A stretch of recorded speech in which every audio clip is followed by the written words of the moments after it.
Il y a quelques mois, à l'occasion des 5 ans du décodeur de la communication, celui que je pensais être mon ami, en l'occurrence Marc Thébault, le fondateur de Marc Thébault Conseil, champion de la com publique et du marketing territorial, m'a envoyé une magnifique question.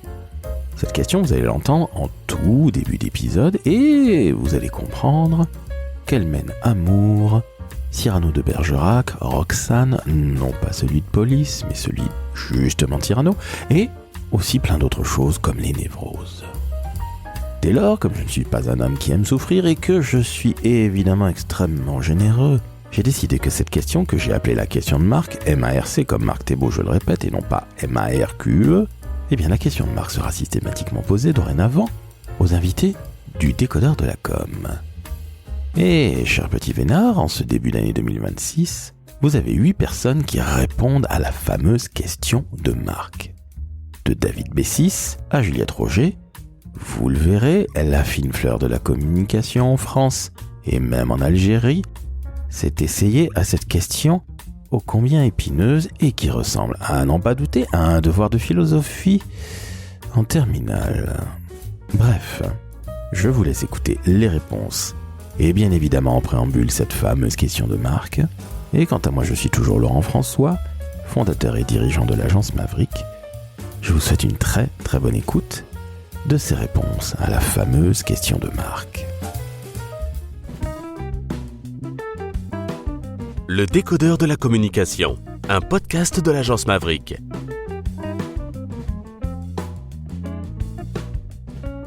Laurent, si on part du principe que le métier de communicant est de tout entreprendre pour faire aimer l'autre, entendre par là son patron, son élu, son territoire, son produit, etc., peut-on aller jusqu'à penser que tout cela, en définitive, ce n'est que de l'amour par procuration? Sommes-nous tous des Cyrano de Bergerac, amenant depuis l'ombre les mots à Christian, mais espérant qu'un jour Roxane nous aime, nous?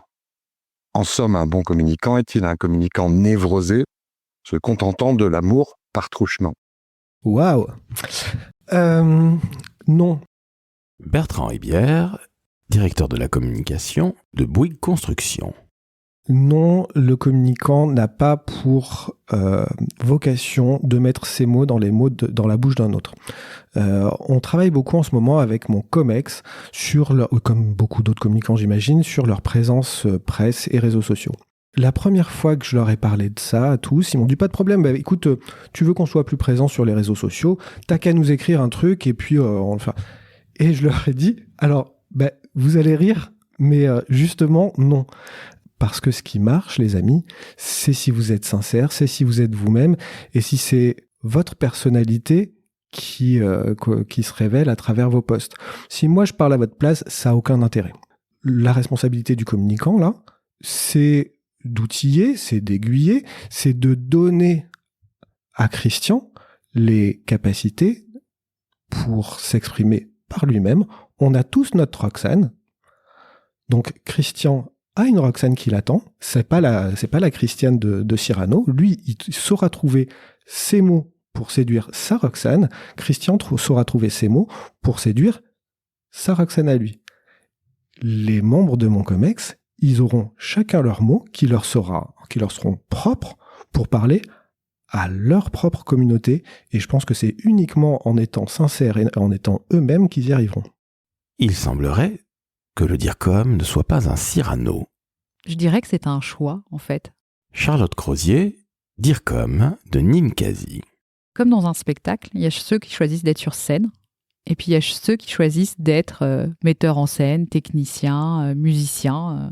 Comme dans un orchestre, il y a ceux qui sont dans l'orchestre et il y a le chef d'orchestre. Et je pense que quand on choisit d'être communicant, ça veut dire qu'on ne veut pas être soi sur le devant de la scène, qu'on ne veut pas être l'acteur qui est devant la caméra, mais plutôt le réalisateur ou le chef d'orchestre d'un orchestre. Moi, je vois vraiment mon métier comme un métier de chef d'orchestre. Donc non, je ne pense pas que c'est de l'amour par procuration, je pense que c'est un choix.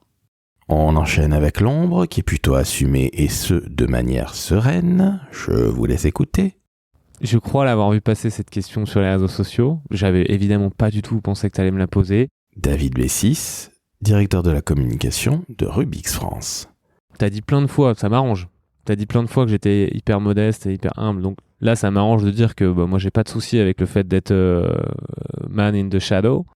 Mais si t'arrives à faire en sorte que les gens aiment ta communication, bah oui, tu te dis que finalement, c'est peut-être un peu toi que les gens aiment. Ouais, et bon, je sais pas s'il y a beaucoup de gens qui bossent dans la com, dans les métiers de la com, qui ont pas un peu d'ego quand même et qui ont pas envie d'être aimés. Enfin, franchement, pas tant que ça, j'imagine. Qu'est-ce que t'en penses, François ? Ouais, moi je rejoins. Quand tu dis que la com c'est de l'amour, ouais, je crois c'est ça. Je crois qu'il faut aimer les gens parce que quand on fait de la com interne ou de la com externe, il faut aimer les gens, il faut aimer vouloir donner, transmettre une information aux gens. Et quand tu transmets de l'information, tu transmets un petit bout d'amour. Jean-François Granat, directeur marketing et communication dans l'industrie. Tu fais en sorte que les gens aussi en retour, ils aiment ta marque. C'est comme l'amour dans la vraie vie. Pour recevoir, il faut donner un peu. Et donc je pense que c'est vraiment de l'amour.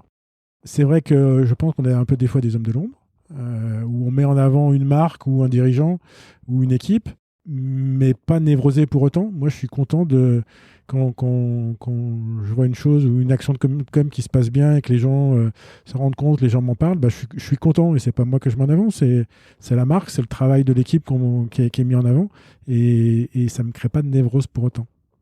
Tu me permets un complément là qui me vient. On a organisé chez Rubix il y a quelques années, il y a 2 ans je crois, un très gros, enfin le plus gros événement de l'histoire de la boîte. Et je me rappelle d'un gars du Comex qui m'avait dit après l'événement, mais t'as pas cette petite frustration de te dire que toi tu montes pas sur scène ? Bah non, en fait je lui ai répondu non parce qu'en fait bon déjà l'événement, le challenge est tellement énorme d'organiser le truc que en fait la satisfaction de l'avoir fait me suffit. Que je cumuler les deux, ça me paraît très compliqué. Et qu'en soi, mon rôle, ça je l'accepte, hein, mon rôle c'est d'être le gars qui fait briller les autres. Et ça me va très bien. Après, ce qui est important, c'est la reconnaissance de ça, quoi. C'est que tu peux être l'homme dans l'ombre, mais qu'il y a un moment, il faut qu'il y ait un merci qui arrive, parce que sinon, au bout d'un moment, ça devient hyper frustrant. Et comme le disait David, quand tu organises un événement où tout se passe bien, voilà, tout s'est bien passé. Quand ça se passe mal, le mec de la com, il dégage. Ou alors, il s'en prend plein la tête. Donc, quand ça se passe bien, un petit merci, bravo les gars, bravo à l'équipe. Franchement, c'est pas grand-chose et ça fait vraiment plaisir.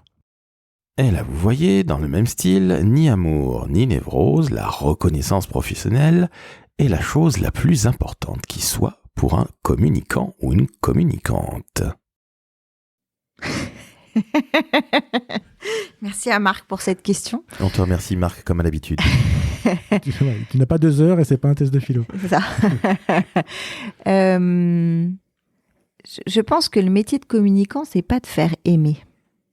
Florence Elbaz, directrice de la communication interne d'Adecco Group France.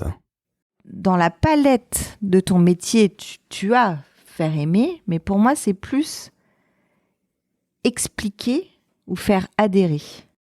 Et donc, j'irai pas forcément sur le thème de l'amour, parce que t'es pas là pour... on n'est pas dans le monde des bisounours, on reste dans le monde de l'entreprise. T'es là pour expliquer de manière pédagogique la stratégie de l'entreprise, tel projet, pourquoi on mène tel projet. Mais t'es pas là pour leur faire forcément aimer. Tu vois, aimer, je pense que c'est peut-être sur certains grades ou certains projets, mais t'es là pour leur expliquer, en fait. De manière simple, pédagogique, enfin, tout ce qu'on a dit durant toute l'émission, mais je le verrai pas avec cet angle-là, ou en tout cas, pour moi, c'est qu'une petite partie. Et sur la partie sur le fait que le communicant est toujours l'homme de l'ombre. Oui, mais ça, c'est... Enfin, est-ce que c'est grave ? Non, moi je trouve pas. Dans sa question, parlait de névrose. Est-ce que tu te sens névrosée ? Moi, je me sens pas dans la lumière. Non, moi je me sens pas névrosée.